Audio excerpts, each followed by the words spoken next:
Cerita Annamalai ni seorang budak India yang duduk di Banting. Beliau ni dia sakit macam selalu pitam lah. Gila babi lah orang Melayu kata, gila babi kan. Jadi dia kena hukum penjara kerana dia buat salah mencuri ke apa ke. Lepas itu dia kena hukum penjara, duduk penjara. Tapi oleh sebab hukumannya tu ringan, dia diberi kerja membersih kawasan seperti potong rumput, sapu sampah dan sebagainya. Jadi satu hari itu beliau telah dibawa keluar untuk menyuci kawasan dan sebagainya. Dan apabila hendak tutup banduan-banduan ni semula selepas kerja, dia pun terpaksa kira banduan berapa yang keluar, berapa yang nak masuk. Jadi seorang tu tak dapat dikesan. Jadi dia orang cari dia sekeliling kawasan dan tak dapat. Sehingga itu terpaksa banduan-banduan lain ditutup dan Annamalai ni telah tidak dapat dikesan. Di mana dia pergi, dia orang cari semua tempat dah tak dapat. Lepas itu dia pun tutup dan lepas tu terpaksalah buat laporan polis kerana banduan dah hilang. Dia lari ke, dia apa ke, kita pun tak tahu. Lepas tu besok pagi bila mereka nak buka banduan-banduan ni semula, dia mereka buat ronda, lepas tu tengok dalam kolam tu mayat Annamalai ni terapung dalam kolam. Mereka dah jumpa lah, dia dah mati dalam kolam tu. Pasal apa dia mati situ? Pasal apa? Dia ni sakit gila babi.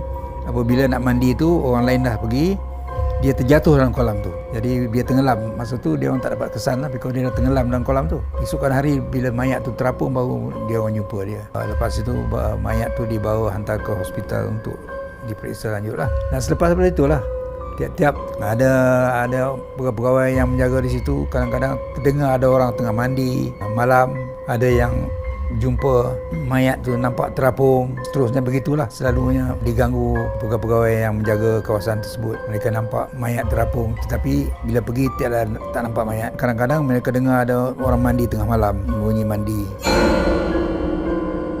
Cerita Mak Chun ni, dia sebenarnya dia ni di luar dulu dia seorang bomoh lah. Dia ada membela hantu raya. Saya ingat orang pun tahulah apa hantu raya ni, dia bela. Tapi apabila dia dipenjarakan, dia bawa hantu tu masuk ke dalam penjara. Jadi Mak Chun ni dia boleh berubah daripada satu tempat ke satu tempat dalam penjara tersebut, di bilik akhir tersebut. Satu hari apabila pegawai perempuan ni tengok Mak Chun di dalam bilik, katakan bilik nombor 4. Bila beliau pergi bilik nombor 8, dia tengok Mak Chun ada di situ pula. Macam mana Mak Chun boleh berubah daripada situ ke situ? Jadi ini maknanya dia hantu tu menjelma menjadi seperti Mak Chun. Dan Mak Chun boleh dilihat di bilik yang lain. Jadi apa cerita ni dapat diketahui oleh pihak-pihak pegawai penjara yang lain, mengatakan Mak Chun ni boleh pindah bilik dengan sendirinya, ataupun dia boleh keluar dari penjara Pudu. Jadi sebenarnya dia keluar penjara Pudu tu tak tahulah, tak ada siapa nampak. Tetapi yang dia satu hari tu pegawai wanita ni nampak memang Mak Chun tu daripada dia tengok ada di bilik 4, tetapi bila dia pergi bilik 8, dia nampak Mak Chun juga ada situ. Macam mana? Jadi lepas tu Mak Chun boleh keluar pula dalam bilik tu. Datang tu dia usikkan pegawai tadi sehingga pengsan. Jadi apabila pegawai lain datang tengok ni pengsan, dia kata Mak Chun keluar nak cekik dia.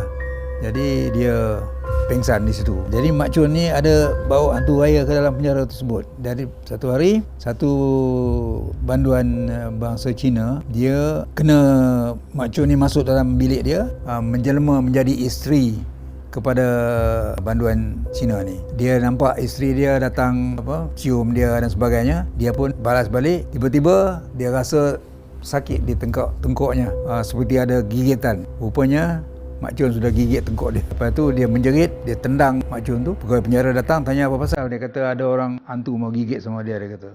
Itulah jadi cerita.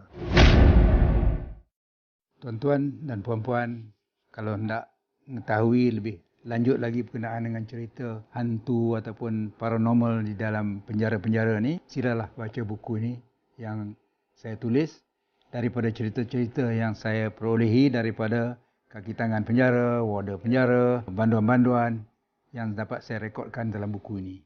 Dan cerita ni, adakah anda percaya pada makhluk halus, jembalang ataupun hantu? Ada yang percaya dan ada yang tidak. Jika anda tidak percaya, maka bacalah buku yang berjadual Cerita Seram di Penjara Pudu yang diceritakan oleh orang-orang pernah mengalaminya. Kalau tuan-tuan nak baca lebih lanjut berkenaan dengan Mak Chun, dengan pegawai Inggeris yang telah dikapak tangannya itu, dan pegawai Jepun yang datang meronda di keliling kawasan penjara yang dinampak oleh pegawai-pegawai yang menjaga pos-pos penjara, mereka pernah nampak pegawai Jepun ni meronda kawasan dan juga nampak pegawai British yang tempang dan putus tangan itu datang meronda di kawasan tersebut. Jadi lain daripada itu adalah cerita-cerita yang lain, cerita seperti Anomalai, cerita yang seram yang lain-lain lah yang tuan-tuan boleh baca dalam buku ini. Itu tadi hanya sebahagian sahaja daripada kejadian-kejadian misteri yang berlaku di penjara Pudu.